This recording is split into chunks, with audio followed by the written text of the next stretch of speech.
That was Hillary Clinton on Thursday, reflecting yet again on her loss in 2016. We're going to bring in now Candace Owens, Director of Urban Engagement for Turning Point USO. Good morning, Candace. Thanks for being here. Good morning. I'm happy to be here. Hey, Candace. So those Republicans and Democrats who say the time for Hillary Clinton has passed, they're just really sexist, is what she says. Look, this is remarkably tone deaf of her.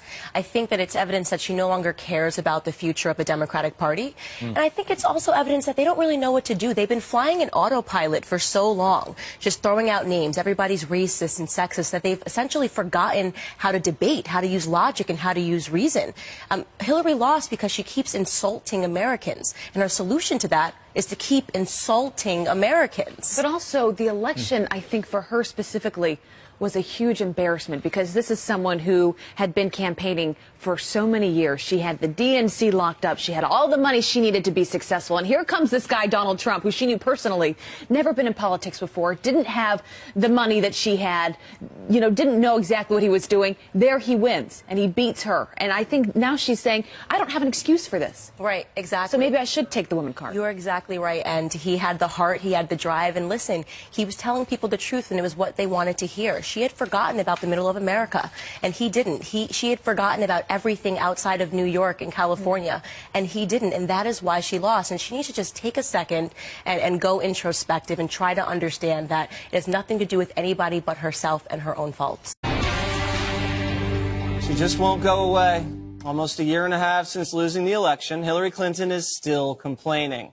During a speech at Rutgers University yesterday, the failed Democratic nominee continued to gripe about getting trounced by Trump. The election was pretty traumatic because of what had been expected to happen in the election, which obviously did not. Then a lot of angst and second-guessing and finger-pointing. Clinton also hit back at critics who told her to shut up by crying sexism. I was really struck by how people said that to me, you know, mostly people in the press, for whatever reason, like, oh, you know, go away, go away. They never said that to any man who was not elected. Al Gore didn't stop talking about climate change. And for heaven's sakes, Mitt Romney is running for the Senate. I am really committed to speaking out and doing what I can to have a voice in the debate about where our country's going. Kimberly, I notice you're sighing deeply over there. I was trying to do some meditation, some inhale, exhale thing. It didn't work because I don't know what it is. I just find her very aggravating because nobody likes a sore loser. Man or woman, doesn't matter. I'm just talking about a candidate. You ran. You did, I guess, what you thought was your best. You came up short. But nevertheless, now she's actually having to push back against her own party, who's frustrated by her rhetoric and by the things that she said that have had to, like, disavow and step away from her as well. So, but I'm not saying that she should just go away and never, like, talk again. Let her do whatever she wants. But I don't know necessarily that it's, one, helping her case, and two, for sure, isn't helping the Democratic Party. She, like you said, points out that it's not just people in the press that are saying, shut up, it's Democrats. Right. It's not just like it's not just here at Fox News where you want to like lead with it all the time, because definitely people are going to pay attention. But it was Claire McCaskill, who is a Democrat from Missouri. She's a senator, two-term senator. She's running for another term in a very tough race. Missouri, President Trump won it by double digits. And so she knows that she's got to figure out a way to appeal to voters that Hillary Clinton called deplorable. Right. And it was just a couple of weeks ago that Hillary Clinton reminded everybody about the deplorable comment and basically doubled down on it. And she mentions Al Gore, for example. If anyone had a reason to be a sore loser, it would be Al Gore. Yep. And he did stay in the public eye, but not about the recount. He chose an issue, and it was climate change, and we made fun of him mercilessly for it, but he wasn't basically trying to relitigate the 2000 election. It was very gracious, and he moved on, and that actually helped the country to be able to move on and to unite after 9/11. And from what I remember, it seemed to me he took almost a year, maybe a year and a half off before reemerging with the beard and talking about the climate and talking about the Iraq war. So he did lay low, unlike Mrs. Clinton, Greg. Yeah, none of her examples hold water. Mitt actually did go away, and Al Gore's pet cause was not himself. Her pet cause right now is herself. And if you look at John McCain, he went back to work as well. I disagree, though, strongly with Kimberly. I think that Hillary is an American hero. I love her. She is like the political version of Jason from Friday the 13th. Yeah. She is so... She just keeps coming back. If only she had this kind of resiliency and energy during the actual campaign, she would be president. But Juan nailed me on this, and he's right. I don't want her to go away. I want her to keep coming, because the more she's around, the worse it looks for the Democrats. Care to respond, Juan? I think that's what's going on here today. Oh, it is. I Indeed. think you guys are having quite a party. But at least we're not having a pity party like she is. Well, no, but it's not. You know what it is it's like you're trying to beat, the so-called dead horse. In this case, Are you calling her a dead horse? Because guess what? You know what? I hate to break it to you, but she didn't win. She's not the president. She's not. So she's out there. And it's a traumatic experience, not only for Hillary Clinton, but for the entire country. But I think you guys love her as the boogeyman. And if it's not Hillary Clinton, she was asked a very interesting question, which, by the way, did you notice she only took like $25,000 for the speech? She got paid less than Snooki did to go to Rutgers. Oh, that hurts. But, she was asked a very interesting question about what she would do about powerful forces that are affecting the Republican Party. And she said, the Republican Party is coming undone right now, because if you don't run to the far right, you can't be a moderate or you will be vilified. The only thing I would say to that, it's hard to come undone when you have the House, the Senate, and the White House, and a majority of the state legislators. No, it isn't. When you see the number. In fact, I was writing today about the high number. I think it's 23 Republicans in Congress are retiring, getting out. And it's the highest number since 1973. And what happened in 73, Jesse? Watergate, Richard Nixon. Okay. So a lot of people are pushing away from the heart of the Republican Party. A lot of people are pushing for Watergate for the Democrats, because we've now had an inspector general and a federal prosecutor begin looking into the FISA abuses. But that's another story for another time. Let's also listen to Hillary, on Monday. Let's also listen to Hillary talk about the world under President Trump. Right now, I'm more worried about whether our Constitution is going to be honored, whether we will see the rule of law protected, whether we will have the predictability and stability that we need in foreign affairs. As a former Secretary of State, I am deeply worried about the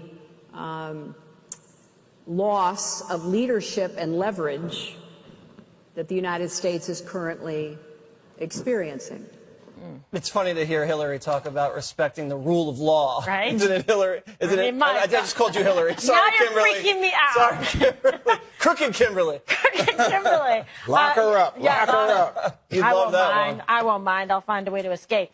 So I love this, because she's like, I'm concerned about the Constitution. So am I. And the people that are trying to tear down the Second Amendment, doing gun grabs in this country, not even looking at the full picture and spectrum of what we need to in terms of making schools and other places that are soft targets safe for our children, et cetera, whether it's a movie theater, whether it's Paris, the Bataclan, et cetera. So besides that, and also she's concerned about the rule of law. So am I. Why is there this lawlessness going on in California, sanctuary cities, total disregard for federal law, but yet they still want the money, but they're not in compliance because they want to make their own laws instead of following those that are on the book. So it's interesting, because President Trump is the one that's actually showing that he is looking out for the Constitution to support it and is making sure that federal law is enforced. And as it relates to foreign policy, so sorry, Hillary, we're way better off than when you and President Obama were in charge, because now we don't have feckless foreign policy. We have effective foreign policy. Take a look at Russia. Take a look at North Korea. Things are getting cleaned up, and no thanks to the mess y'all made. Wow. Oh my goodness. Fred?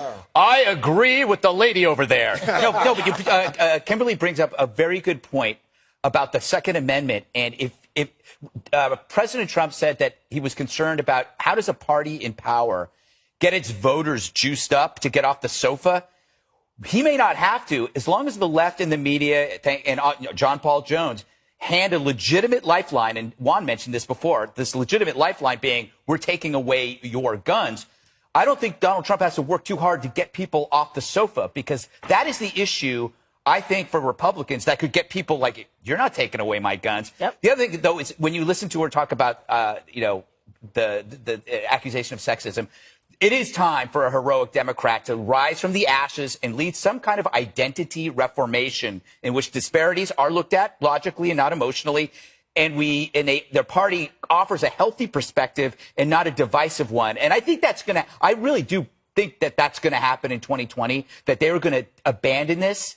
And there's going to be somebody there that gets it. I kind of know who it is, but I'm not going to say it. This is interesting on the guns thing that you were talking about, because here you have a situation where the former Supreme Court Justice Stevens says, I think that you should repeal the Second Amendment.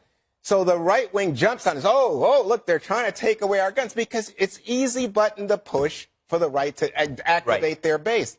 But in actuality, those wonderful young people who are out there making their mark have never said that. But now suddenly that's the debate. That's not the debate. But Juan, the mirror image would be if a person said, when I'm elected, we are going to repeal Roe v. Wade. Yeah. Okay, that's the button pusher for the Democrats.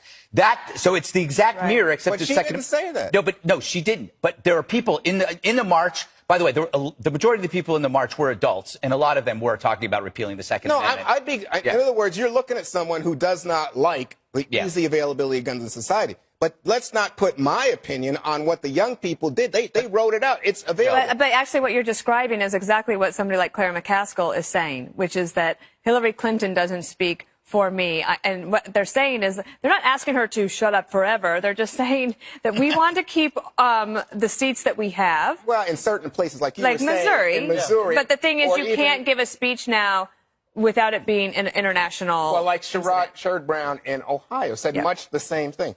One last point on this, which is that she was talking about sexism. And I was reminded as I was reading her speech when she talked about how Republicans say, you're so shrill. She's so shrill. I can't stand her voice. And I thought, I remember that. It's awful. And then you know what? You say, but we need Hillary on the right because we need someone to demonize so that Donald Trump looks somewhat like normal.